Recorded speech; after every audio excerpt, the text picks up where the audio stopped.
Всем привет, друзья! Сегодня мы покажем вам в работе электрический камин Smart Flame. Вот так он выглядит, мы его уже включили. Он предназначен для подвешивания на стену, не занимает много места и отлично подойдет в квартирах в стиле минимализм. Управление камином осуществляется при помощи кнопок, расположенных сзади на боковой стороне камина. И с помощью, конечно же, пульта дистанционного управления.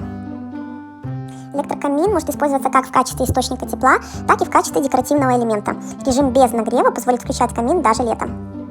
В комплект входит пульт управления, комплект для монтажа и инструкция по эксплуатации. Ссылка на товар будет в описании к этому видео.